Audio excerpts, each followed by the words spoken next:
tàmbalee wax ji ne la noo ko bëggee wala nu ngeen ko bëggee loolu bu njëkk woon da ngeen fee indi woon seen i jëmm am lu ngeen di sàkku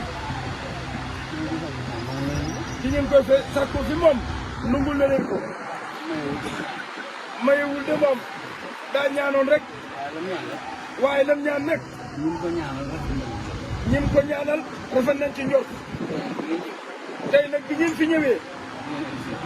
da ngeen fee indi seen jëf nee na ku jëf ba noppi bu la neexee nga ñëw soo làmmeñ ki nga jëfal mu waxal la ñun ñii nag ñun ngeen jëfal kii ngeen sukk fi kanamam muy sëñ Falilou Fall jëw nañu sëñ Modou Aminta mu jël nag waajuram yee toog Serigne Saliou Fall moo fa nekk Serigne Assane Fall moom Cheikh Mourou Moussa Fall ak Serigne Cheikh Mbacke Fall muy Serigne Cheikh Assou Ndiaye woowu tur la gën a miin lii leen sëñ bi di waxal mbégte la ci ñoom ndax moo leen di defal moo leen di jëfal kon sañ nga leen a waxal moo tax mu leen kàddoo ci seen biiri kàddu na ñoom liggéey bi ngeen fi indi mooy tax liggéey bii ñu nekk mën a sotti waaye waxi kese rek Serigne Cheikh Thioro Mbacké mën na tax ndigalu sëñ Tuubaa yi mel nañ ko bëgg ñun Baay Faal yi jëf rek ju mel ni seen jëf jii ngeen fi indi ak jëpp yu mànda xool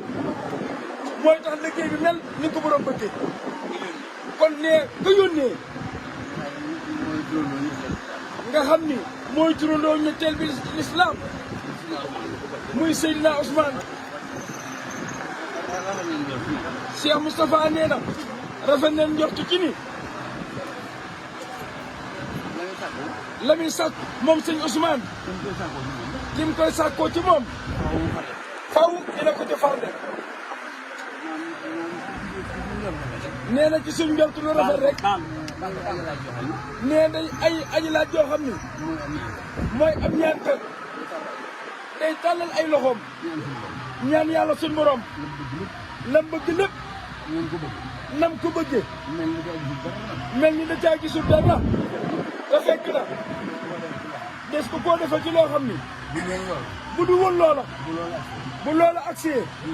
dootu ko tal lam doon ñaan nee lu bari ci ñaanu nit ku baax noonu lay def ci kam ñaan waaye ñaan gii nag moom nee na du jaas mukk faw day am fu ma ko defal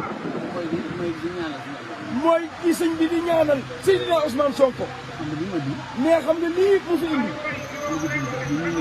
liggéey sëñ Tuubaa bi ñuy liggéey ñun waa kër Cheikh Ibra Fall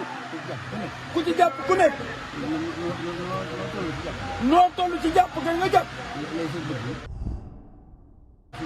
noonee la la ci suñu borom di fare mais loolu wóor nañu cee ñu ne ñun nam la ko defee nag moom nga du mën a xam